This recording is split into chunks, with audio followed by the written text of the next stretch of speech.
This offseason, we have been inundated with a constant stream of quarterback rankings. Today, NFL researcher Michelle Magdziuk is here to share hers and why they're actually correct.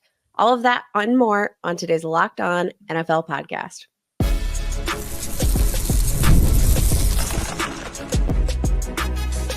You are Locked On NFL, your daily NFL podcast. Part of the Locked On Podcast Network, your team every day. Welcome back to the Locked On NFL podcast, part of the Locked On Podcast Network, your team every day. We would like to thank you for making us your first listen of the day. Today's episode is brought to you by FanDuel. Make every moment more. Right now, new customers get $200 in bonus bets with any winning $5 bet. That is $200 in bonus bets with any winning $5 bet. Visit FanDuel.com/LockedOn to get started. My name is Kate Magdziuk. I am the co-host of the Locked On Dynasty Football podcast and fantasy analyst with Pro Football Focus. And I'm Michelle Magdziuk. I'm a researcher for NFL Network. And then also I'm a co-host for the Locked On Fantasy Football podcast. And coincidentally, she's my wife. We happen to be the very first, very proud first co-host duo. I guess we're not co-hosts, but we're the host duos. We're one of the first married host duos on the Locked On Network, which is very exciting. On today's show, we will be breaking down Michelle's top 20 NFL quarterback rankings. And I know what you're thinking. We've been here before. We've listened to a constant stream of quarterback rankings all off season long, but Michelle swears hers are actually correct as opposed to all of the other ones we've heard thus far. So she's here to break it all down for us and tell us why. I am. And now these top 20 rankings are where these quarterbacks sit at this exact time.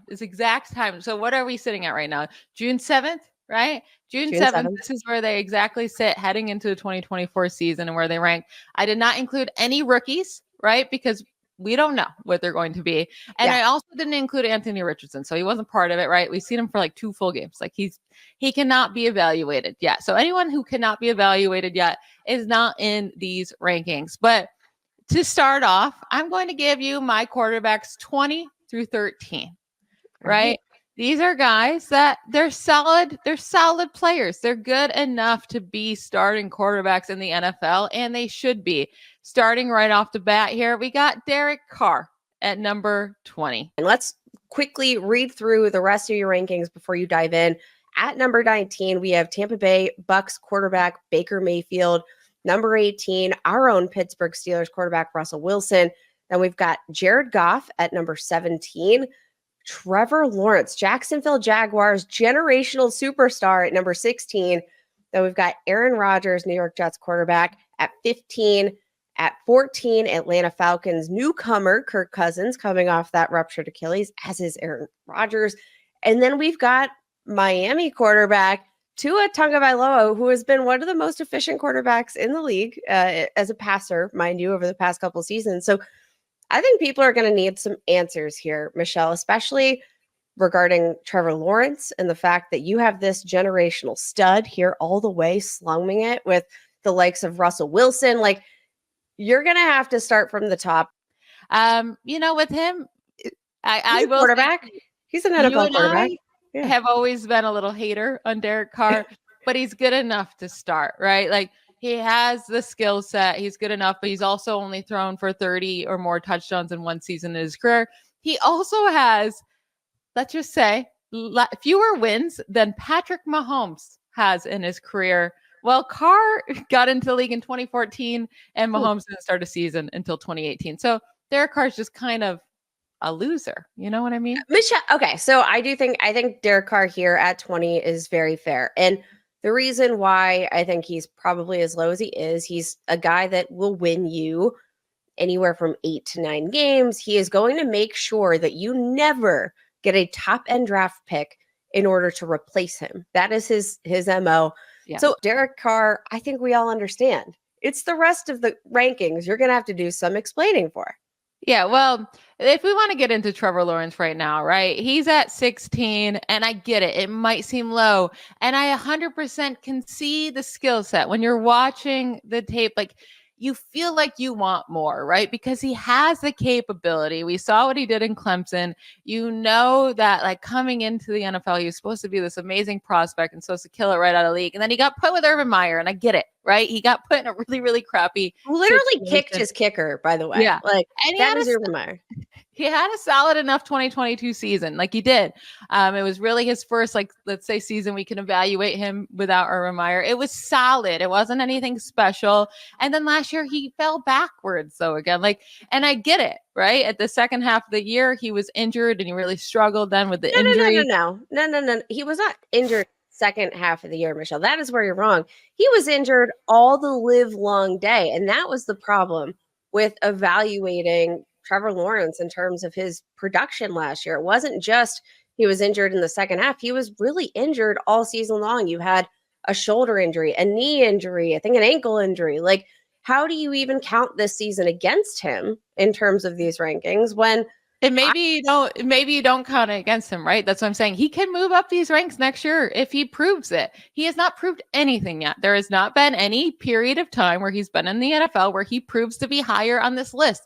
There is not. And even like given the injuries, but still he leads the NFL with 60 giveaways since entering the league. And he's just not that big touchdown scorer to overcome those giveaways that he's giving. Like, I know I'm going to have Josh Allen very high on my list, and he turns over the ball a lot, but guess what? He scores a ton and does everything for his team. That's the difference between these two. Trevor Lawrence, at this given moment in time, entering 2024, he has not shown enough to be higher on this list, and that's why he's at 16. Okay, very fair. Trevor Lawrence checking off the boxes here. Let's hear about Baker Mayfield here at number 19, who obviously he had kind of his prove it season here with the Tampa Bay Buccaneers, ended up leading them to one of the most surprising playoff runs that I think nobody expected here. Like there were certain people that I think had just kind of written off their entire trajectory this offseason. They had issues with the offensive line. What puts Baker Mayfield here in the top 20 as opposed to, I don't know, plenty of other names that you can probably decide to throw in here? Yeah, I feel like Baker's disrespected, but I also do think 19's a fair spot for him. I don't know if he's ever going to carry a team to a Super Bowl title. Like, I don't know if I see that, but I see talk about the way that Trevor Lawrence entered the league. Baker Mayfield has had one of the like craziest beginnings of his career. He's had 8 different head coaches in his career. That's the most head coaches through 6 seasons of a career by any quarterback in NFL history. He's had 7 different offensive coordinators. Like, he's had it rough. And guess what? He did the thing with the Buccaneers, put up over 4,000 yards, put up 28 passing touchdowns, both top 10 in the NFL. And then he also had 2 really good playoff games, 300 passing yards and 3 touchdowns in both playoff games. So like, I feel like he proved his worth. We've seen flashes of it with the Browns. You put him in a nice system, and he was able to get it through. So I put him at 19. He's not going to be higher than that yet. He needs to still string together some good years, but I think he deserves to be in the top 20. I think that's fair. Let's talk about how you're approaching ranking veterans Kirk Cousins and Aaron Rodgers, both of whom are coming off torn Achilles injuries. How do you project, both of these guys coming off of such a massive injury?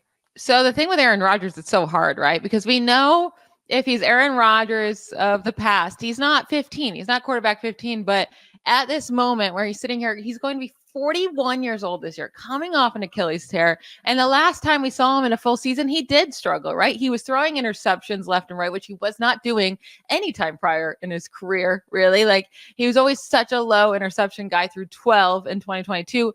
And also the issue was in 2021 and 2022, he really, really was terrible under pressure. You put pressure on him and he was really bad. He was one of the worst in the league under pressure over those 2 seasons. Now you're telling me he has an Achilles tear and you're expecting him to make miracles with the Jets.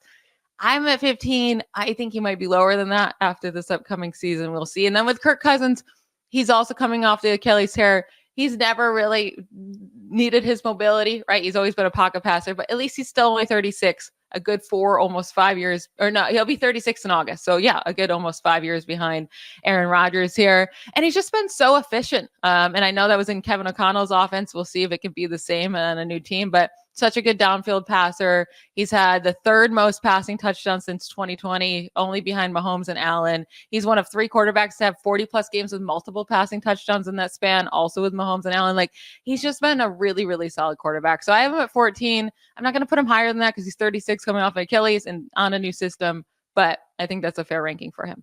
All right, one last thing I want to address before we head into your next group in the rankings. I want to talk about Tua Tagovailoa, who with the Dolphins over the past couple of seasons has emerged as one of the league's premier passers in terms of efficiency. What has him outside of the top 10 for you here? So Tua is the definition of a system quarterback. And I know people are going to be very confused by this because I'm going to have Brock Purdy ranked much higher. These two are not comparable, right? So when you look at Tua's numbers, fantastic. Efficiency, fantastic. His numbers are great. He puts up numbers, but he does it because the system is so good. So 51% of his throws were to open targets last year. That was the second highest among all qualified quarterbacks. And an open target means 3+ yards of separation. So like no one's close to these guys when he's passing them. Now, to Purdy, like Purdy was middle tier. He was average in the league in that. But then also Tua gets the ball out so incredibly fast. So 62% of his pass attempts were on quick throws, under 2.5 seconds time to throw. By far the highest in the league, not even comparable. Again, like I don't mean to just compare him to Purdy, but to compare it to another system quarterback, I'm using quotes here. Purdy was at 38% quick pass throw, and Tua was at 62%. Like he's just getting the ball out so quickly because that's what the play calls for. So you're insinuating that he's doing less of reading the field and so one more he's just throwing. So extended plays is really where you get to see what happens when the quarterback, when the play breaks down, how do they save their team? What are they doing? But we never get to see that with Tua. Only 2.7% of his pass attempts were on extended plays, which he holds on the ball for 4+ seconds time to throw. Again, by far the lowest in the league. And another system quarterback in Purdy, 11%, right at average of quarterbacks of extended plays. Like he doesn't have to do anything in this offense. It's just very quickly, it's play action, quick, get the ball out. And it works with his playmakers. So that's why I have Tua at 13. He's a really, really, really good system quarterback, and he's great for the system. He puts up good numbers. I'm not going to put him lower than this, but that's what he is. That's all he is. Brutal. Yeah. Coming up next, I will reveal my quarterbacks 12 through 7. There are a couple older veteran quarterbacks who have been solid forever and deserve to be there. And then some young bucks who could potentially rise up these ranks next offseason when I do this again. Summertime means baseball, the NBA Finals, and more, and you can bet it all on FanDuel. Right now, new customers get $200 in bonus bets with any winning $5 bet. That's $200 you can use to bet on anything from the Finals MVP to who's going to hit one out of the park. We're going into Game 2 of the NBA Finals on Sunday, right? The Celtics are currently sitting at -7 point spread. And they're playing at home again, where we just saw them destroy the Mavericks, like twice though, right? Like they destroyed them and then the Mavericks came back and then they destroyed them again. And I fully expect this game to just be another blowout at home for the Celtics. Take that -7 point spread for the Celtics. The Mavs can get maybe a win at home. Maybe they'll keep the game close at home. It's not going to happen in Boston. To get this bet in and to win your bonus bets, all you have to do is visit FanDuel.com/locked-on and add a big win to your summer bucket list. Again, that's FanDuel.com/locked-on. FanDuel, America's #1 sportsbook. Visit FanDuel.com to take a look. All right, Michelle, it is time that we get into quarterback rankings 12 through 7. Now, you kept things spicy here. All right, let's talk about some of the young up and coming. We've got a couple of really young studs here coming up in this segment. We've got Jordan Love at number 12, Green Bay Packers quarterback heading into his second season as a starter. We've got LA Rams quarterback Matthew Stafford, Kyler Murray, Dak Prescott at number 9, CJ Stroud at number 8, which after his stunning rookie season, we might see a little bit of pushback here heading into year 2. And Jalen Hurts finally at number 7. Jordan Love executed what was probably one of the most surprising seasons, for me in 2023, considering the complexity of Matt LaFleur's system, the fact that he was a year 1 starter, and the fact that he was working with one of the youngest and most inexperienced skill position player groups. How could you not have him just a little bit higher heading into year 2? It's hard, right? There's a lot of good quarterbacks in this league right now at the top. So I do think Jordan Love is the type of guy that can definitely rise up my rankings next year, but he just has to show more. I mean, it was a half of a season. The first half of the season was really, really bad for him. And then the second half, it was so much better. And that was his first year starting. So maybe it just took him time to get his feet underneath him. And maybe that's who he's going to be the rest of this time, is his second year when he led the NFL in passing yards and touchdowns from weeks 11 through 18.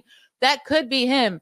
But also, like, looking at the more challenging stuff, right? Like, in the fourth quarter, he really, really struggled last year. He had nearly a 15% higher completion percentage in quarters 1 through 3 than in the fourth quarter.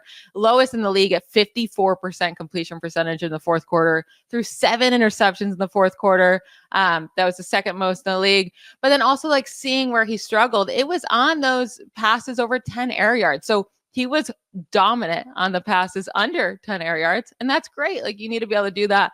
But those are the throws you should be dominating. Though. Yeah, over 10 air yards. That's where he threw 12 of his 13 interceptions last year, including the playoffs. He had a 47 completion percentage and any throw over 10 air yards.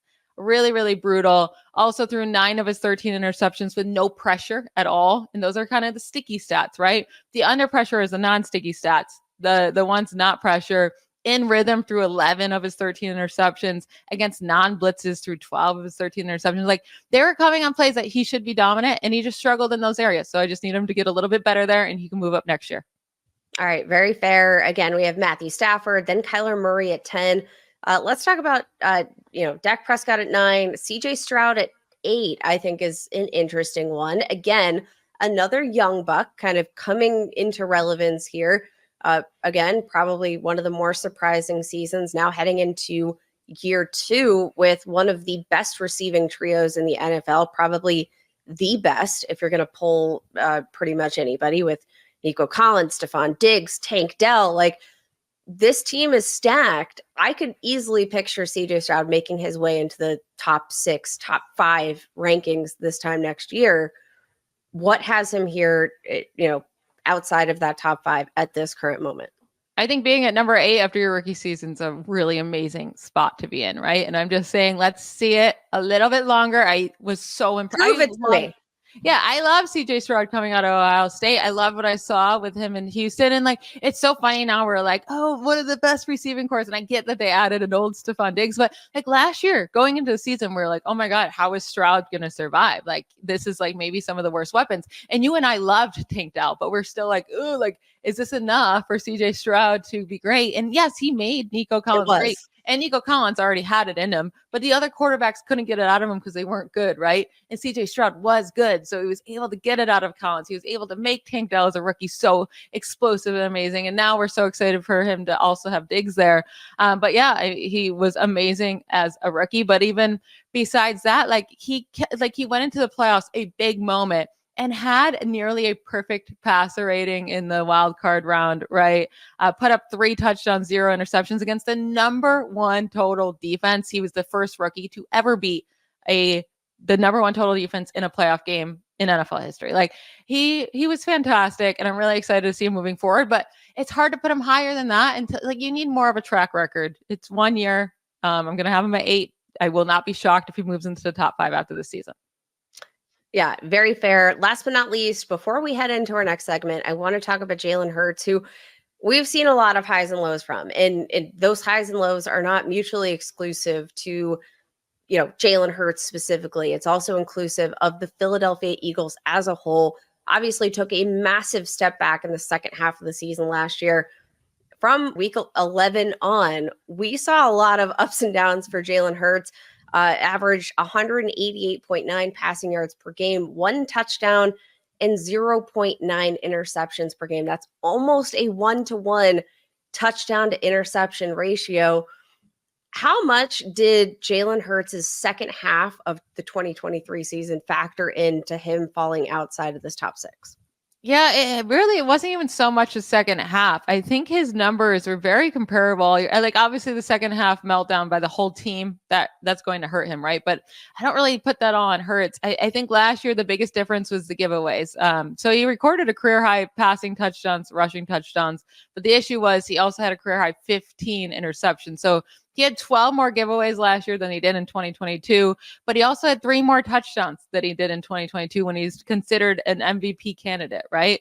He was right up there with Mahomes in 2022. So yeah, the 6-game skid by the Eagles when everyone just felt like they kind of fell apart, a little nerve-wracking, but at the same time, he's been a great downfield passer. He led the league. He leads the league in passer rating and downfield passes since 2022. And then also, like, we know he's a cheat code when you get to that 4th and 1, 3rd and 1, like that is him being like, I get like the offensive line has some of it, but like he leads the league in rushing touchdowns over the last 3 years. Like, compared to all players, not just quarterbacks, he leads the league, and it's not even close. He has 43 rushing touchdowns. Derrick Henry has 36. Like, and I also think he's an amazing leader. So yeah, he has to clean up the giveaways. Like, he has to clean it up. You would like to see him put up more passing touchdowns, more passing yards, but I think he is a really good thrower. I think he's a really good quarterback. I have him at 7. Maybe he deserves to be higher, but you know, that disappointing year. I love Jalen Hurts is what I got to say though.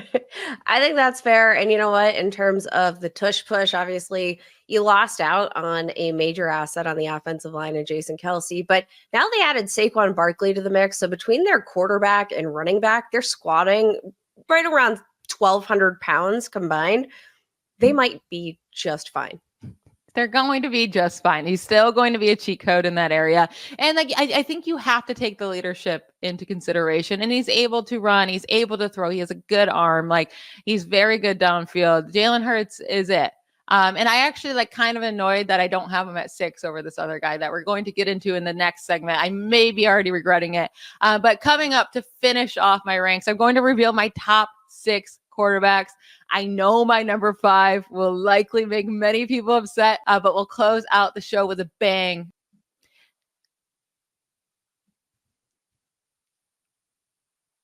All right, Michelle, you promised fireworks here in our final segment. We're going to be talking about quarterbacks 6 through 1, and you're going to kick us off with a bang because at number 6, we have got probably maybe a name that most people are surprised we haven't talked about yet.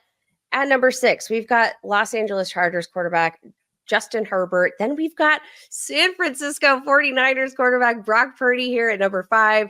At number 4, we've got Lamar Jackson. At number 3, Joe Burrow. Number 2, Josh Allen. And then for the grand finale, Patrick Mahomes. I want to get to Brock Purdy. I'm itching to get to Brock Purdy, but let's just knock Justin Herbert out of the way here at number 6 because he is one of the hardest projections, I think, for me heading into the 2024 season.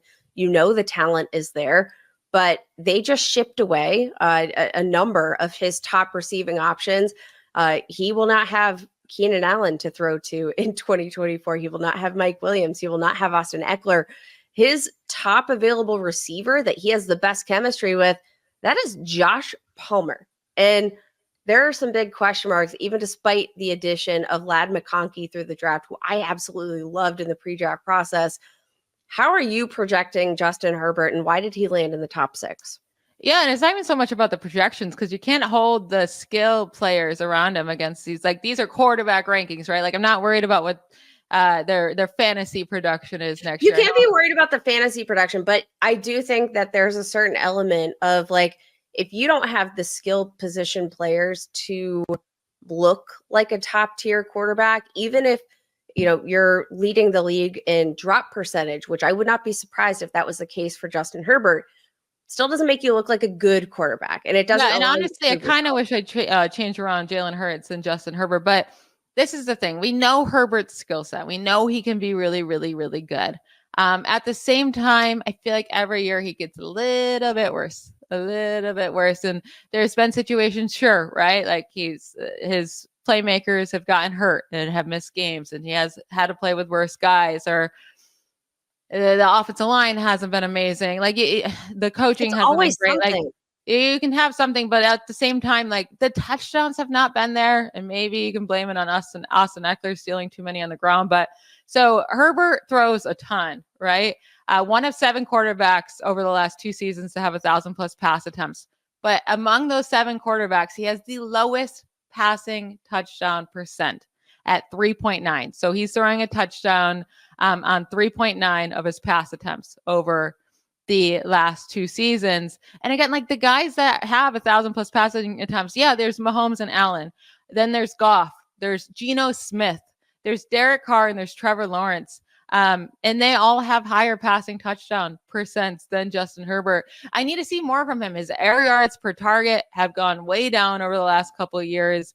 Like I know he had a really exciting rookie season and another great second year, but I need to see him get back to that. And it's been 2 seasons since we've seen that. And you can make excuses with injuries and coaching and then also injuries to his playmakers, but he's starting to fall down for me a little bit. I have him at 6. I'm going to keep him there because I see what he can be. Obviously, we know has the skill set. He's great, but he's got to start to step it up. I'm going to be honest, that whole spiel sounded like more of a reason not to rank Justin Herbert inside the top 6, but I'm going to keep rolling. I want to get to the juicy stuff. I want to get to Brock Purdy, Mr. Irrelevant, here at number 5 on your quarterback rankings. I talked about one of the league's most efficient passing quarterbacks, Tua Tagovailoa, earlier, and you had him at number 13. So I think there are going to be some folks very upset to see Brock Purdy, who, nobody's going to argue. He has been one of the most proficient and efficient passers here in the NFL. I think people are going to have some question marks here from you about what is the difference between Brock Purdy at 5 and Tua Tagovailoa at 13. Yeah, and I kind of brought that up during the Tua section, right? Like Tua is throwing to wide open people at a much higher rate than Purdy has. Tua is just throwing incredibly fast from the snap to just getting it out. That's his job. Like read what it is. We're going to have our guy open and you do that. Brock Purdy's much more of a playmaker. He's able to make plays out when things break down. And he's just much more clutch as well. And that's a lot of big reasons why, right? I take Purdy's stats into consideration a little bit more, but also Purdy stats just kind of destroy Tua's. I get Tua's look good, but Purdy's just also destroy them in efficiency ways. But like, there's so many things I can say about Purdy, but let's just start off the top here. I'll try to keep this short. He has the highest passer rating as a starter over the first 2 NFL seasons in NFL history. The top 4, it goes Purdy, then Mahomes, then Kurt Warner, then Dan Marino. Those are some pretty good quarterbacks. Yeah, and I get it. Purdy has weapons. I get it. But Mahomes also had Andy Reid as a coach and Tyreek Hill and Travis Kelce. Kurt Warner also had the greatest show on turf. Dan Marino was playing with good people. Like, people play with good players. And there's not always the Purdy's. It's the top guy in NFL history over 2 seasons. He has an 8-point higher regular season pass rating than any other quarterback since 2022. No one's close to him. And it's also in any situation you want to bring up. He ranks first in pass rating. It's when using play action, he ranks first. When not using play action, he ranks first. When taking the hike, what am I saying here? Out of shotgun formation, he ranks first. On downfield pass attempts, he ranks first. First man coverage, he ranks first. Against the blitz, he ranks first. Not against the blitz, he ranks first. With no pressure, he ranks first. Outside the tackle box, when throwing a ball out, when running outside the tackle box, he ranks first. Like, every situation you can think of, this dude is killing it. And you might say it's because his guys are doing it after the catch. He ranks middle of the league in yards that have come up, his passing yards that have come from yards after the catch. He's middle of the league. Well, by the way, Mahomes ranks first, and we don't use that against him. And I won't use it against him. I have him at number 1. The Purdy hate is absurd. He's freaking amazing. He's only going to get better. He has started really 1 full season, and then he had the 5 games the year before. He's only going to get better. I love this dude. I love him. I think you've made a very compelling case. Now, for all the lovely things that you have to say about Brock Purdy, I think maybe people are going to be asking, why don't you have him higher? So let's talk about your top 4 quarterback rankings. Again, we've got Lamar Jackson at number 4, Joe Burrow at number 3, Josh Allen at 2, and at number 1, Patrick Mahomes. Let's walk through the rest of these rankings. Yeah, I think I'll say with these 4 guys, like, you feel comfortable with them going on to any single team, no matter what the weapons are around them, right? Like, you're not going to be nervous at all. With Lamar Jackson, he can get it done by himself. He has a strong arm. He already has the 4th most rushing yards among any quarterback in a career. And that's, he's played 6 seasons, and he needs about 800 more rushing yards to have the most among any quarterback in a career. His biggest issue why he's at 4 is his playoffs, right? His playoff performances 57 completion percentage, 75 passer rating, 1.5 giveaways per game. He has 9 giveaways in 5 playoff games. His 2 wins in the playoffs are against rookie CJ Stroud, where the Texans put up 10 points, and then the Titans in 2020, where the Titans put up 13 points. Like, not really impressive wins there. With Joe Burrow, I'll say I have him at 3. If he can't stay healthy this year, he's moving down. I don't care how good you are when you're healthy. And he is elite, right? He can make plays that other quarterbacks cannot. Availability is important. Like, yeah, he as can much carry as a team 1,000. Yeah, he can carry a team 1,000%. He's amazing under pressure. He's amazing. Like, he's a great quarterback. But he needs to stay healthy. I mean, it's not just last year. It was year 1, he tore his ACL. And then prior to going into 2022, his appendix was ruptured. Again, these are not his fault, right? But that made him have a slow start in 2022. And then last year, to enter the year, he had the calf strain, which made him have a super slow start to 2023. And then as soon as he started getting going again and becoming himself, he tears his ligament in his wrist. Maybe it's all just really bad luck and he'll be completely fine. But like, I need you to stay healthy, or we can't just keep keeping you in the top 3. All of that very fair for Joe Burrow. Now, to close out the show, we got to talk about Josh Allen at number 2, Patrick Mahomes at number 1.